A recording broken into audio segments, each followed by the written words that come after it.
Bom, então, na sequência, nós teremos a apresentação do Davi do Vale Lopes. O Davi é professor no Departamento de Geografia da UFRN, Ceres, em Caicó, se eu não me engano. É formado em Geografia pela UFV, com mestrado em Solos e Nutrição de Plantas, também pela UFV, e doutorado em Geografia pela UFMG. O Davi tem pesquisado sobre os solos e geomorfologia para e periglacial e ornitogênese na ilha Snow, na Antártica Marítima. Foi finalista do Prêmio Jovem Geomorfólogo da UGB e recebeu o Prêmio de Relevância Acadêmica pelo trabalho apresentado no Sinagel de Juiz de Fora em 2021. Bom, Davi, pode ficar à vontade para apresentar o seu trabalho, para compartilhá-lo com a gente. E agradeço mais uma vez o aceite do convite. Olá, Grace. Estão me ouvindo bem? Sim. Beleza. Estou compartilhando a apresentação. Está aparecendo na tela já? Tá. Agora tela sim, cheia? Sim, perfeito. Beleza. Então, Grace, mais uma vez, gostaria de agradecer a você, a Andrea e o IAG, né, pela oportunidade de estar aqui compartilhando um pouquinho do nosso trabalho. Então, esse trabalho ele foi desenvolvido ao longo do meu doutorado na UFMG, na Universidade Federal de Minas Gerais, sob a orientação do professor Fábio Soares de Oliveira e sob a orientação do professor Carlos Ernesto Schaefer. Então, aqui vou apresentar parte dos nossos dados, né, do nosso trabalho de doutorado. Então, a apresentação está intitulada Paleogeomorfologia e Intemperismo em Ambiente Periglacial da Antártica Marítima. Então, a nossa apresentação ela está organizada em uma contextualização geral, caracterização das formas e processos. Vamos falar um pouquinho sobre o permafrost, sobre o pattern ground, sobre um pouquinho dos ecossistemas costeiros, sobre a caracterização dos terraços marinhos, e também iremos falar um pouquinho sobre as interações relevo, solo e organismos nesse ambiente. E, por fim, algumas considerações finais. Então, como todos nós sabemos, né, grande parte da Antártica está recoberta por grandes geleiras. Porém, de acordo com alguns autores, como Campbell e Claridge, eles apontam que cerca de 2% da Antártica são territórios livres de gelo. Outros autores, como Boccai, colocam que somente 0,35% do continente são de áreas livres de gelo. E essas são as nossas áreas de interesse. Essas áreas livres de gelo da Antártica, grande parte delas, são tidas como ambientes periglaciais. Alguns estudos apontam que cerca de 20% da área continental mundial são de ambientes periglaciais. Esses ambientes eles são caracterizados, são marcados pelos processos de congelamento e descongelamento constantes. E esses processos acarretam em uma série de consequências de processos secundários no solo e nas paisagens em que elas se inserem, como, por exemplo, a crioclastia, que é uma fragmentação mecânica, deslocamento de partículas, migração de águas. Consequentemente, nós temos algumas geoformas singulares formadas nesses ambientes. Esses estudos sobre a geomorfologia periglacial, principalmente associadas com o permafrost e a sua dinâmica, estão muito vinculadas com a questão das mudanças climáticas. Então, o permafrost ele pode ser entendido como uma condição térmica. Então, o permafrost é uma condição térmica em que aquele material pode ser um solo, pode ser uma rocha, pode ser um sedimento, ele permanece por pelo menos 2 anos consecutivos com temperaturas iguais ou inferiores a 0 graus Celsius. Então, o permafrost é típico de ambientes periglaciais. Então, só uma breve contextualização da nossa pesquisa. A nossa pesquisa ela está inserida dentro de um projeto maior, que é o projeto Terra-Antar. Então, desde 2002, esse ano, está tendo, né, 20 anos de estudo na Antártica, né, desse projeto, desse núcleo, intitulado Terra-Antar. Então, o Terra-Antar ele busca estudar o permafrost e esses ambientes periglaciais, tanto da Antártica como dos Andes. E, no âmbito desse projeto, várias áreas já foram estudadas e uma região que possuía informações escassas e que é muito interessante por possuir condições únicas, uma diversidade litológica muito grande, atividades biológicas, uma diversidade paisagística muito grande, é a Ilha Snow.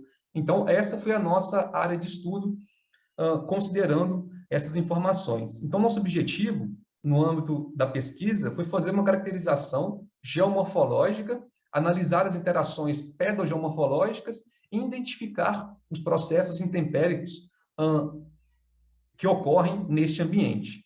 Então, como estratégia de ação, nós desenvolvemos uma abordagem considerando diferentes escalas de análise, desde a escala do macro até a escala do micro. Então, desde a escala das unidades geomorfológicas, passando pela escala de um perfil de um solo e também entendendo as relações micromorfológicas com as composições mineralógicas, as feições de iluviação, entre outras.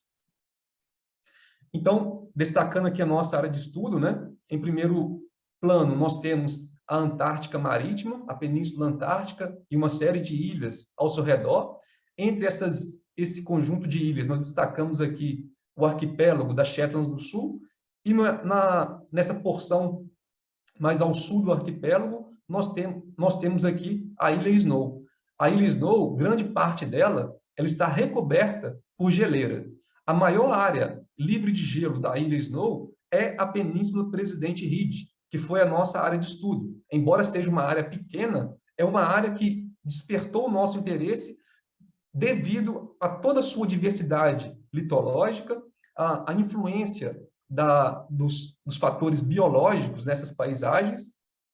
Então, por isso que nós realizamos o nosso trabalho nessa área. Então, a litologia, ela varia de rochas ígneas a sedimentares.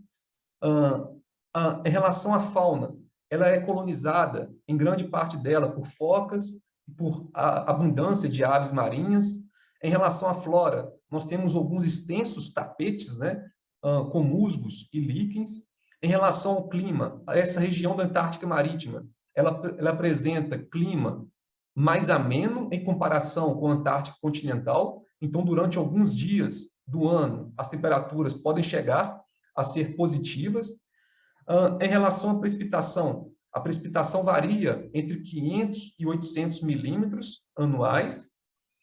E, considerando a deglaciação dessa área, nós temos aqui um estudo que é numa área muito próxima aqui, ó, que é a Península Byers. Então, aqui na Península Byers, uma península que é o ponto mais próximo aqui dessa Península Presidente Reed, está a cerca de 7 quilômetros de distância.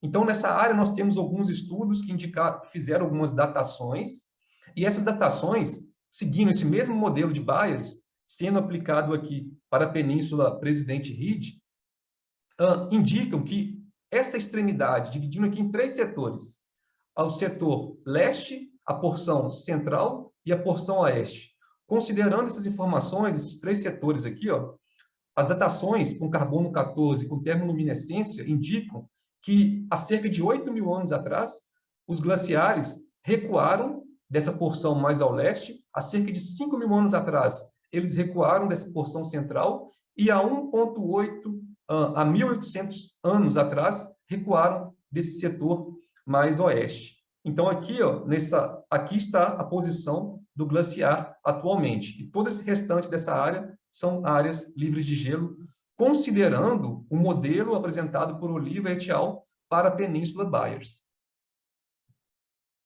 Então, do ponto de vista geológico, nós temos algumas formações geológicas ígneas nessa área de estudo, aqui na Península Presidente Reed. Então, a grosso modo, temos aqui 2 grandes compartimentos geológicos. Temos um setor, um compartimento onde predominam as rochas ígneas, né? Temos basaltos, temos andesitos, e aqui um outro setor onde predomina as rochas sedimentares. Temos arenitos, temos conglomerados, temos também siltitos, e no entorno dessa área nós temos uma série de depósitos sedimentares quaternários. Então, essa informação geológica ela vai ser importante para ajudar a entender sobre a caracterização das unidades geomorfológicas dessa área mais à frente. Então, nós realizamos trabalho de campo, realizamos identificação, descrição e caracterização das unidades geomorfológicas, fizemos georreferenciamento, utilizamos definições, né, de pró-glacial, periglacial e paraglacial, de acordo com o Slaymaker.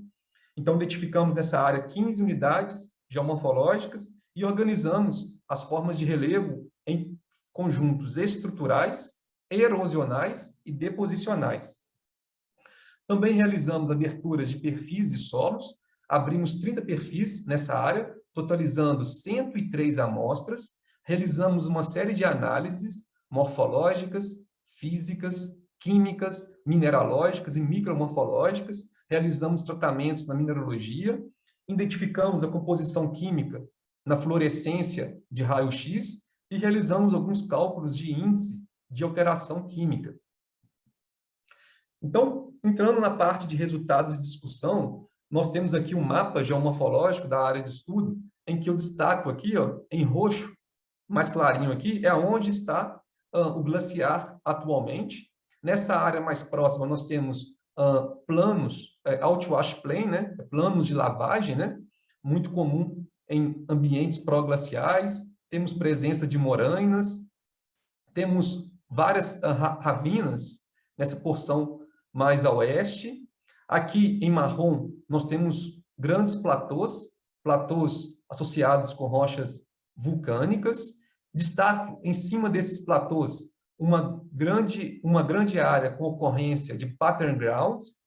Nós temos também esses pontos cinzas mais escuros, são vários afloramentos rochosos, são corpos ígneos intrusivos que afloram principalmente ao longo do ambiente costeiro, ao longo dos terraços e ao longo das praias. Em amarelo, no entorno, nós temos as faixas de praias.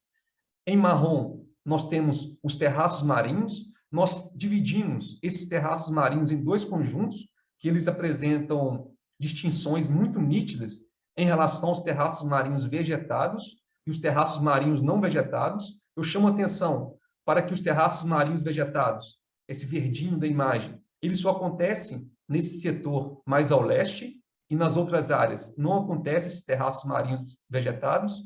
Então, na sequência da apresentação, nós iremos discutir um pouquinho mais sobre essa diferenciação desses terraços marinhos. Aqui, para facilitar a nossa visualização, temos algumas imagens, né? Então, em A, nós temos aqui um platô vulcânico com topo aplanado, com relevo escarpado, relevo com rochas muito fraturadas, e essas rochas muito fraturadas, elas favorecem a queda de blocos. Então, nós temos várias quedas de blocos associadas com esse domínio ígneo. E aqui nós também temos a identificação de vários cones de talos, que se formam no sopé dessas áreas. Aqui nós temos uma área com ocorrência de pattern grounds, então nós observamos que eles têm formas que tendem a ser mais circulares. Em C, nós temos uma paisagem mais dissecada, observamos a paisagem toda ondulada, e eu chamo a atenção também para a ausência de vegetação nesse domínio. Em D, nós temos uma grande ravina, essa ravina ela chega a ter 1,5 metro de profundidade, essa ravina está associada com um ambiente com rochas sedimentares e também com fluxos de canais de degelo. Em E, nós temos uma imagem de uma vegetação exuberante, considerando as condições antárticas. Então, para a Antártica, essa vegetação é uma vegetação exuberante, onde nós não temos na Antártica nenhuma espécie arbórea atualmente, somente musgos e líquens. Então, esse aqui é um terraço vegetado, um terraço marinho vegetado. E aqui em F, nós temos um perfil de solo sobre essas áreas dos terraços marinhos. Com relação às vertentes, destaco aqui unidades geomorfológicas completamente distintas, considerando aqueles dois domínios geológicos. Então, no domínio geológico, onde nós temos as rochas vulcânicas, aqui nós temos esse platô vulcânico, nós temos predominância de cones de talos. Quando nós chegamos no setor onde nós temos as rochas sedimentares, a predominância, os cones de talos, eles já não acontecem. Acontecem amplas encostas de talos. Naturalmente, essas rochas sedimentares, elas são muito mais frágeis, muito mais susceptíveis em relação aos processos intempéricos. Então, com isso, a formação dessas encostas de talos ela é muito mais intensa nessa área, nesse domínio sedimentar. E nesse domínio sedimentar, eu chamo a atenção também aqui, que é interessante nessa vertente, que ela tende a ser uma vertente predominantemente retilínea. Nós não temos muitas concavidades nessa vertente aqui, ó. Então, aqui no centro dessa imagem, tem 2 pontinhos pretos lá no meio dela, são 2 pessoas. Tem uma pessoa aqui em pé e outra pessoa deitada aqui, descansando no campo, nessa vertente. E é interessante, nesse domínio sedimentar, naturalmente, os próprios processos intempéricos, eles fragmentam essas rochas, e essas rochas sedimentares fragmentadas, elas liberam, elas expõem uma riqueza fossilífera impressionante. Então, a própria crioclastia, a própria quebra mecânica, gera a formação, gera a liberação, né, desses fósseis, que são abundantes nessa área. Então, nessa área, nós encontramos fósseis do Cretáceo. Aqui, ó, é um tronco de uma conífera. São espécies que existiam na Antártica, lá no Cretáceo, há cerca de 110 milhões de anos atrás, em que a Antártica estava localizada numa posição geográfica distinta da atual. Então, nós encontramos, em relação a esses fósseis, coníferas, samambaias, fósseis marinhos, como amonitas, entre vários outros fósseis. Aqui, em relação a esse bloco diagrama, né, ele representa um pouquinho a associação dos solos com as rochas, com o relevo, né? Então, nas áreas de ocorrência dos pattern ground, nós temos associação com gelo e solos. Então, de acordo com a Soil Survey Staff, que é o sistema de classificação de solos dos Estados Unidos, né, esses gelos e solos são os solos que possuem o permafrost, presença do permafrost dentro da seção de controle do solo. E nós encontramos o permafrost respeitando um certo gradiente altitudinal. Então, dificilmente nós encontramos permafrost ou pattern ground em altitudes inferiores a 60 metros. E essas informações, esse padrão altitudinal, ele também foi apresentado por vários outros autores na Antártica Marítima. Então, aqui embaixo, destacando, nós temos uma diferença, né, dos terraços, alguns terraços vegetados e outros terraços que não são vegetados. Aqui nós temos algumas imagens, né, desses pattern grounds. Então, eles são formas de relevo padronizadas. Esses pattern grounds da Antártica, eles estão associados com crioturbação, porém, esse relevo padronizado, ele não só acontece na Antártica. Nós também estamos iniciando alguns estudos de pattern grounds no Brasil, no ambiente semiárido brasileiro, em que nós temos pattern ground que são tidos, né, como gilgais. Então, os gilgais também são considerados tipos de pattern grounds. E é interessante, porque os gilgais que nós encontramos no semiárido brasileiro, ele possui várias semelhanças com esses pattern grounds que nós encontramos na Antártica, associados com os processos de crioturbação. Então, a gênese dessas formações é uma gênese que nós consideramos que ela é uma gênese que envolve processos pedogeomorfológicos. Então, as formas desses pattern grounds, eles podem possuir formas diversas. Dessas áreas, eles tendem a ser circulares, mas nós também temos outras formas que são mais listradas ou em faixas. Então, esses pattern grounds, eles estão sempre na Antártica, sempre associados com ocorrência de permafrost. Então, a água, ao congelar nesses solos, ela promove uma ligeira expansão da superfície desse solo. Então, o centro dessa superfície, ela fica ligeiramente inclinada, formando como se fosse uma pequena convexidade na paisagem. E essa paisagem, quando essa água ela vai congelando no solo e tem esse aumento de pressão, nós temos uma série de processos que acontecem. Nós temos esse processo de soerguimento, que é o frost heaving, nós temos também um processo de segregação de partículas. Então, várias partículas vão sendo expulsas do solo com essa frente de congelamento. Então, nós temos vários clastos, nós observamos que a superfície dela é muito pedregosa, então, grande parte desses clastos, eles foram expulsos do solo pela frente de congelamento. As partículas mais finas dessas áreas centrais, elas acumulam mais água dentro dos microporos. E essa água acumulada dentro dos microporos, elas congelam e essa frente de congelamento, ela vai aos poucos expulsando principalmente esses fragmentos maiores do solo. E eles vão sendo organizados na superfície terrestre. Como essa superfície é ligeiramente mais inclinada, ela é mais elevada na porção central, esses fragmentos eles tendem a ir caindo e se concentrando principalmente nas bordas. Então, as bordas desses polígonos são bordas mais pedregosas do que a porção central. E é interessante, vou chamar a atenção aqui para a vegetação. A vegetação é um indicador paisagístico. Observe que a vegetação, predominantemente, elas se concentram nas bordas. Mais à frente, nós iremos discutir mais um pouquinho sobre isso, como que a vegetação ajuda a entender sobre os processos que acontecem nessas paisagens. E aqui é interessante porque, se nós abrirmos um perfil de um solo nessa área central, e se nós abrirmos um outro perfil de solo nessas bordas, nós teremos dois solos completamente distintos, do ponto de vista das suas propriedades físicas, químicas e mineralógicas. Então, nós realizamos essa discussão a seguir. Então, nesses ambientes onde nós temos esse congelamento, né, e essa quebra mecânica, chamada de crioclastia, nós temos uma série de feições.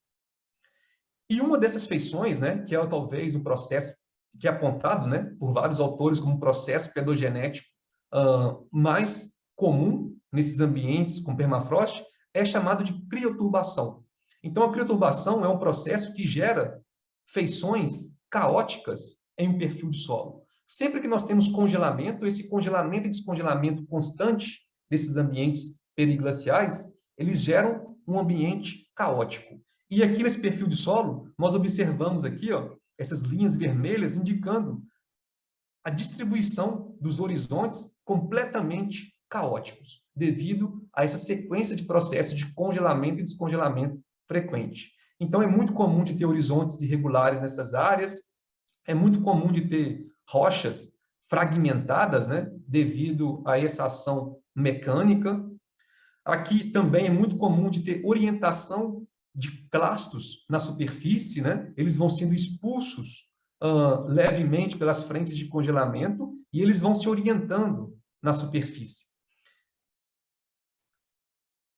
Aqui eu fiz esse desenho desse bloco de diagrama para representar, né? É uma representação dessa área, né, da Península do Presidente Reed, e nós observamos que na onde o relevo tende a ser mais aplanado, nós encontramos esses padrões que tendem a ser mais circulares. Quando aumenta a inclinação, como não sei se nessa imagem está dando para ver muito bem, mas eu coloquei as setinhas para tentar ajudar, né? Observe que tem umas linhas, umas faixas. Então, assim que aumenta a inclinação do relevo, a inclinação da vertente, essas faixas elas tendem a predominar. Então, onde temos um relevo mais plano, predomina essas formas, que tendem a ser circulares, aumentou a inclinação, essas faixas, esses stripes, são predominantes. E aqui, novamente, a vegetação ajuda, a vegetação vai acompanhando essas linhas aqui, ó, as linhas da vegetação colonizando algumas áreas específicas. Do ponto de vista da gênese, como eu falei anteriormente, nós temos diferenças marcantes entre o centro desses polígonos, onde nós temos maior concentração de partículas finas. Se nós temos mais partículas finas, nós temos mais microporos, e esses microporos, eles retêm mais água. O entorno predomina frações mais grossas. Com isso, a retenção de água dentro desses poros ela é menor em comparação com a porção central, porém, como eu falei anteriormente, essas paisagens elas são ligeiramente inclinadas no centro.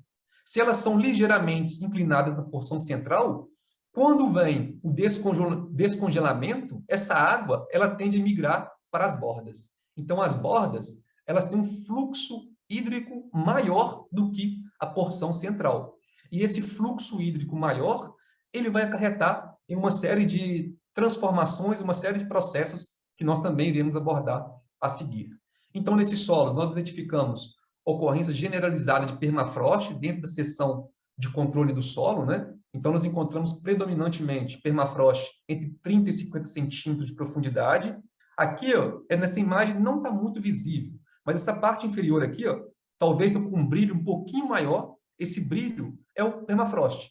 Então, nós realizamos medidas das temperaturas desse solo no campo e nós encontramos a identificação desse permafrost.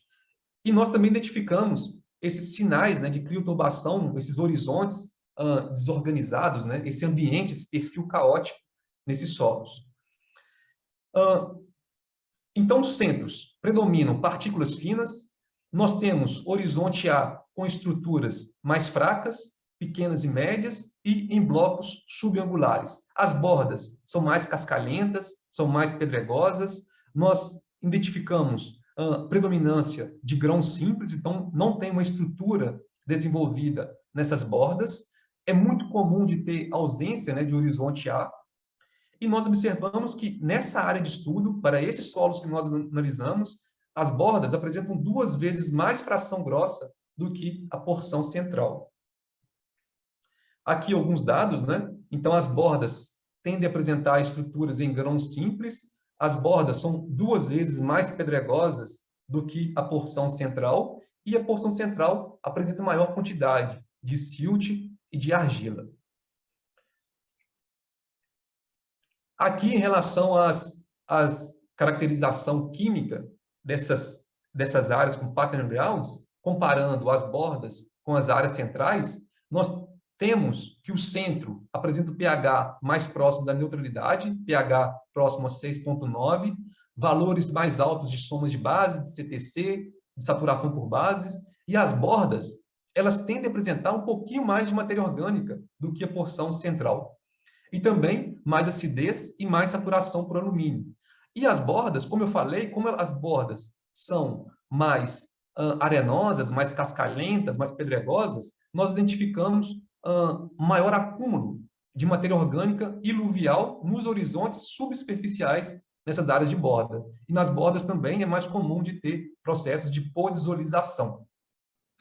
Do ponto de vista micromorfológico, nas lâminas, é muito comum de observar nessas áreas com permafrost, com pattern ground, várias feições de revestimento de argila e silt revestindo os grãos, os fragmentos rochosos e também alguns agregados. Então, a crioturbação, como ela gera tem esse processo de congelamento e descongelamento, nós temos segregação de materiais.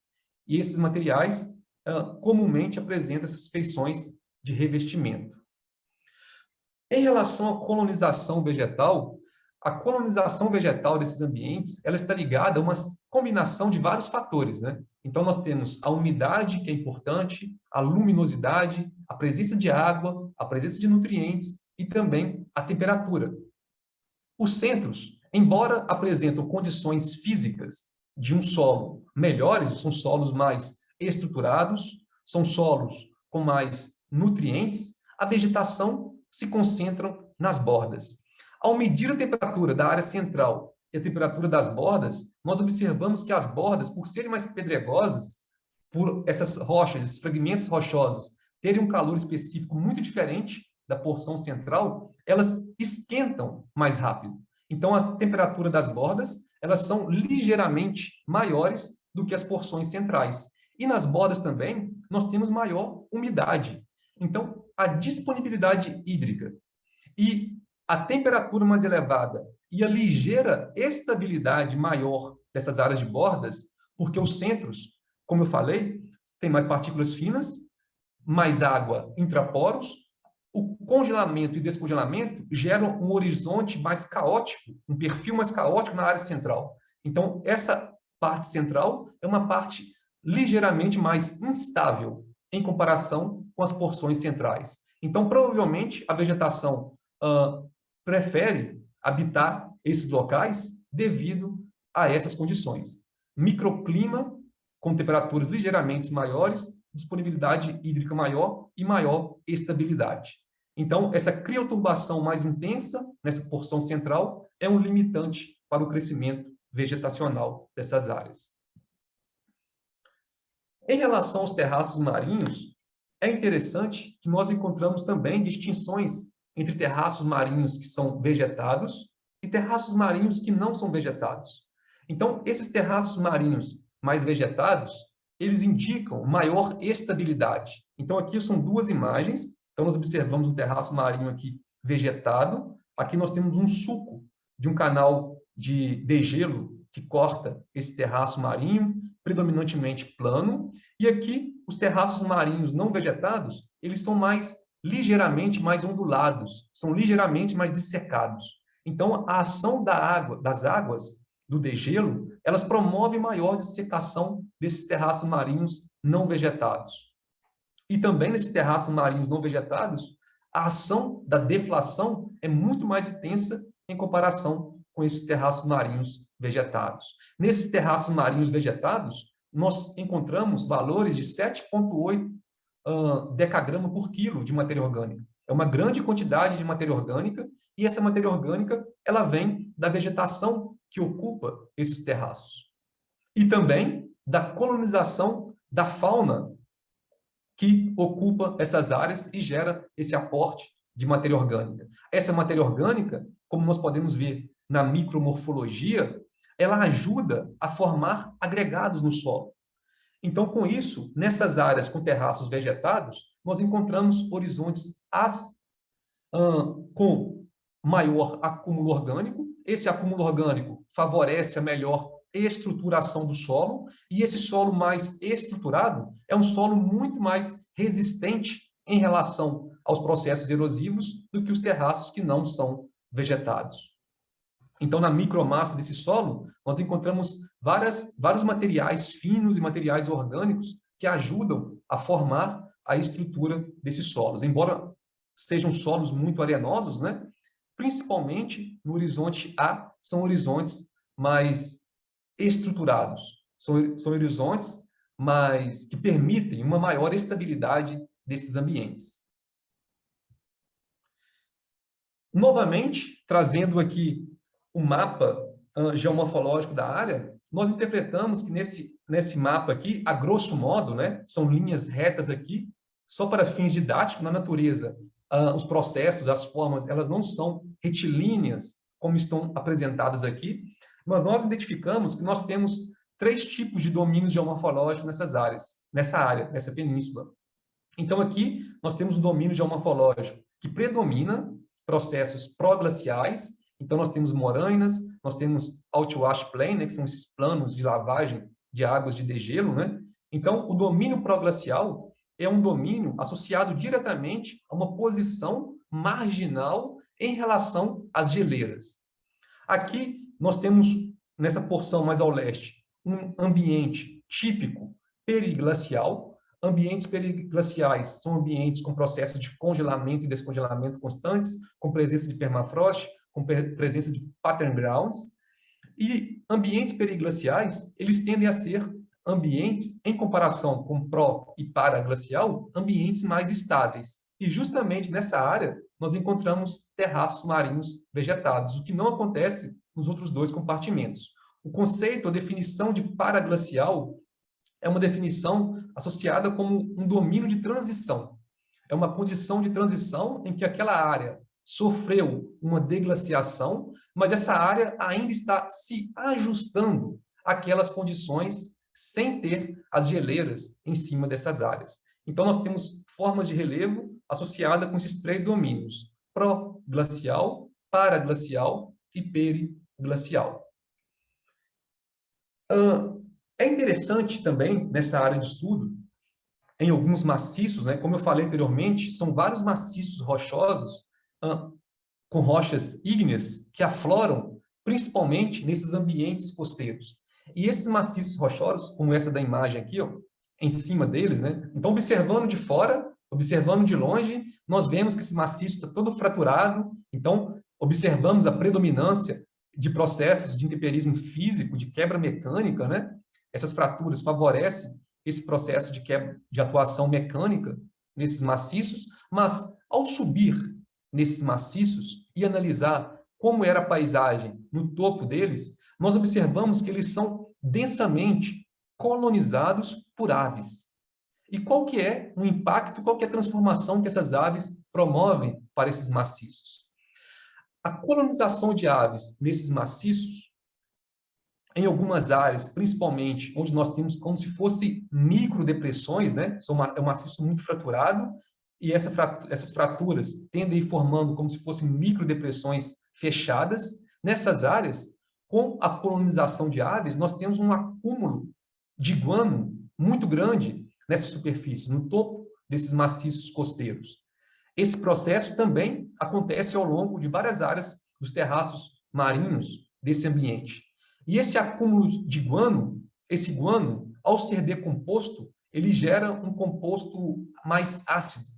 E essa acidez, ela favorece a atuação de processos de intemperismo químico nesses ambientes. Então, nós observamos que os solos, que nós chamamos de soil pockets, são mais desenvolvidos, a organização estrutural, a estrutura desses solos, elas são mais desenvolvidas muito por influência desse aporte de material orgânico. Quando nós analisamos a mineralogia para ver a composição desses materiais, nós identificamos uma combinação mineralógica de minerais primários, facilmente temperizáveis, e também de uma série de minerais secundários, como apatita e fluorapatita. Então, os raios-x revelam essa assembleia mineralógica, indicando processos intensos de fosfatização. A fosfatização é um processo de intemperismo químico que acelera a ação da pedogênese nesses ambientes. Então, foi muito interessante analisar esses maciços na sua superfície e observar a composição desses materiais. E aqui, quando nós analisamos na micromorfologia, nós observamos que aqui em amarelo, né, nós temos a micromassa fosfática. Então, aquele fosfato que vem desses guanos, ela está presente em várias partes dessas lâminas da micromorfologia dos solos. Observamos vários fragmentos, né, das rochas, né? E também observamos várias feições de iluviação de ferro junto com fósforo, né? Então, aqui, ó, essas feições de iluviação, elas são facilmente identificadas nas lâminas, e quando nós realizamos a análise no microscópio eletrônico de varredura acoplado a um EDS, nós temos a composição química. Então, essa micrografia aqui, ó, é uma imagem em microscópio eletrônico de varredura que nós, ao analisarmos aqui, ó, vendo essas feições, nós vemos a predominância do fósforo. Então, as rochas desse local não são rochas ricas em fósforo. Esse fósforo, ele vem do guano.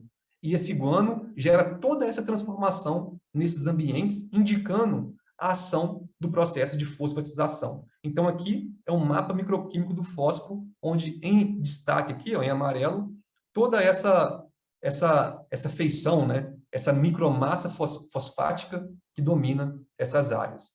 É muito comum de ter também estruturas tendendo a granulares nessas áreas onde nós temos a atuação desse processo de fosfatização.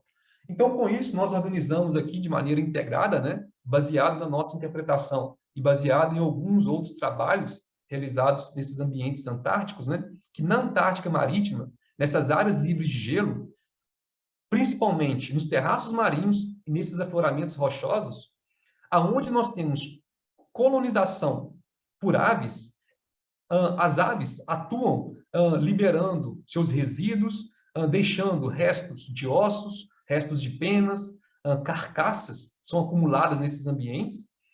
Esse material, principalmente o guano, ele tende a acumular nessas fraturas, nessas fendas que se formam pela ação dos processos físicos e também se acumulam nessas microdepressões. Esses ambientes, quando o guano vai sendo decomposto, ele gera uma alteração química mais intensa. Essa alteração química está ligada com o processo de fosfatização. Essa fosfatização favorece a ação da pedogênese. A atuação da pedogênese leva à formação de solos chamados de solos ornitogênicos. Esses solos ornitogênicos, eles são tipicamente ricos em fósforo, como nós mostramos no slide anterior, e também ricos em nutrientes. Essa riqueza nutricional favorece uma cobertura vegetal mais densa, tanto nos terraços como nesses maciços costeiros. Essa formação, esses ambientes, apresentam tipicamente estruturas granulares. Na massa, na microestrutura, a micromorfologia também tende a ser granular. Tipicamente, encontramos fosfatos secundários.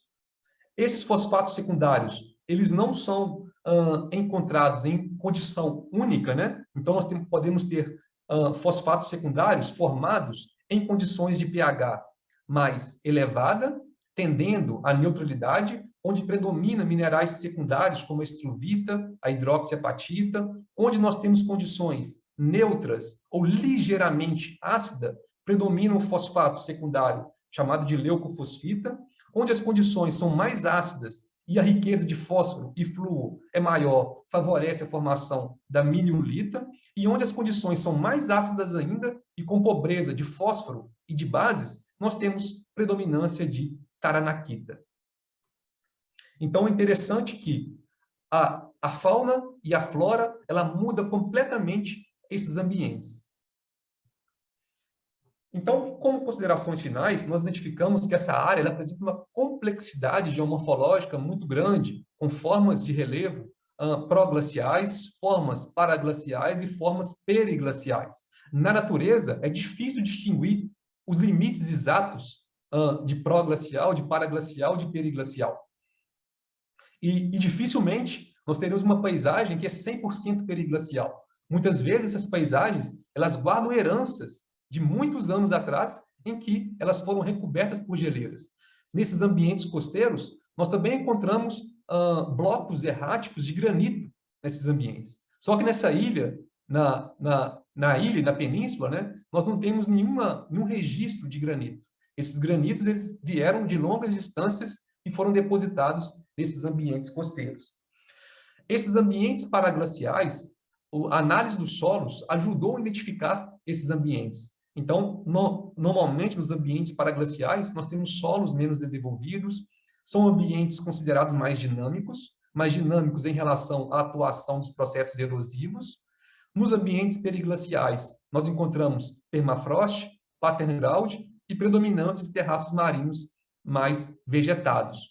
A fauna, ela escolhe. A fauna, ela tem preferência por ambientes que são mais estáveis. Dificilmente a fauna vai ocupar ambientes que não são estáveis.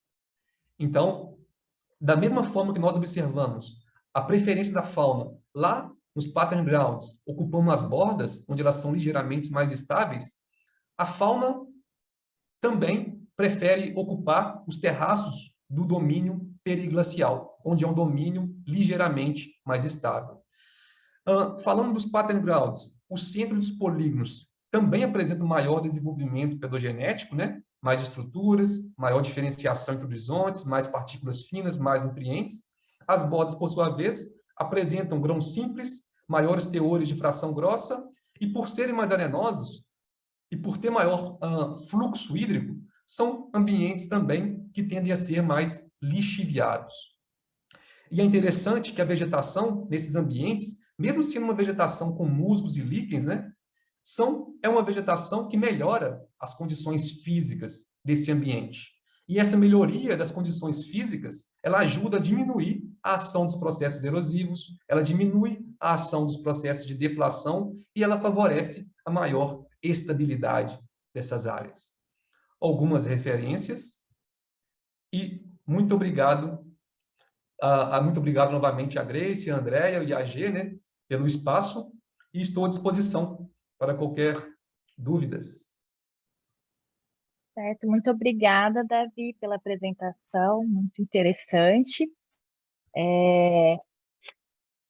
A gente já tem uma questão aqui, eu vou colocar ela, depois aí se a Andrea tiver alguma coisa, eu também posso colocar alguma coisa a mais. Bom, o Inocêncio Oliveira, ele gostaria, Davi, que você falasse um pouco mais sobre essas semelhanças encontradas nas feições pedrogeomorfológicas de ambientes antárticos com ambientes semiáridos. Quais correlações podem ser realizadas a partir desse conhecimento? E também ele gostaria de agradecer aí pela apresentação e pelas apresentações, né, que a gente está vendo hoje. Nossa pesquisa para os outros em 3, 2, 1. Ninguém testou isso que a gente está testando. Oi? João? Acho que foi sem querer, né? Eu não sei, acho que foi sem querer. Então tá, então algumas comparações, né? Eu só queria pedir desculpa, porque eu falo normalmente muito rápido, eu não sei se ficou muito claro, talvez para quem é de fora do Brasil, não sei se ficou muito claro a minha fala. Então, gostaria de pedir desculpa pelo esse jeito aí de falar um pouquinho mais acelerado, tá bom? Mas então, algumas comparações. É bem interessante que são várias comparações, né, que podem ser feitas dessas áreas aqui no semiárido do Brasil, né, onde nós temos Julgai, com essas áreas da Antártica, né? Então, é muito interessante que em ambas as áreas, nós encontramos predominância de minerais 2:1. Então, são ambientes pouco intemperizados. Esses ambientes pouco intemperizados predominam essas argilas 2:1. Essas são argilas muito expansivas. Só que o principal processo que influencia nesses pattern grounds da Antártica é um processo chamado de crioturbação associado com congelamento e descongelamento.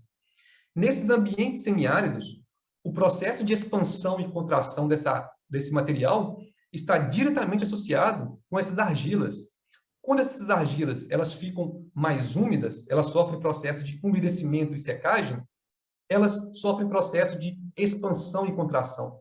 Nesse processo de expansão e contração, ela também vai segregando os materiais. Então, nós também encontramos diferenças marcantes entre os centros desses julgais no ambiente semiárido em comparação com as suas bordas. E é curioso que o processo de crioturbação com pattern grounds na Antártica está muito associado com gelissols, né, que são solos com permafrost. E os julgais nos ambientes semiáridos estão diretamente associados com a presença de vertissolos. E nesses vertissolos é muito comum de possuir fendas, rachaduras no solo. Nós observamos que o horizonte do solo, às vezes, ele não é tão organizado, né, como nós temos em demais tipos de solos desses ambientes. E é muito comum, né? É muito comum também de ter isso na Antártica, né? Um horizonte mais desorganizado, que eu chamei de caótico, um perfil de solo com uma organização mais caótica. Então, o processo de expansão e contração nesses dois ambientes tende a formar esse ambiente caótico. São algumas semelhanças, né, entre esses ambientes, mas são processos muito distintos, né? Um é argiloturbação, o outro é crioturbação, tá? Mas, embora sejam distintos, ambos podem ser considerados pattern grounds. Espero que tenha conseguido responder de maneira satisfatória a pergunta. Acho que sim, não sei se tivesse ficado alguma dúvida, você pode colocar. Ele que entendeu, sim. Andrea, não sei se o João Reis ele queria falar alguma coisa. O João, pode ser que ele quis falar algo, sim, que ele está trabalhando junto comigo aí no semiárido, né? Você queria completar algo, João? Sobre os julgais? O João também é professor da UFRN, aqui do campus do Ceres, e nós estamos tentando entender aí como são esses julgais desses ambientes semiáridos. É bastante interessante, porque é esse padrão circular também, né? É. Bem interessante. Bom, acho que, Andrea, você tem alguma coisa para colocar? Sí, quisiera hacerle una pregunta a David respecto a las temperaturas de suelo. ¿Han podido establecer algún patrón entre rangos de temperaturas de suelo y el tipo de formas periglaciares que se producen?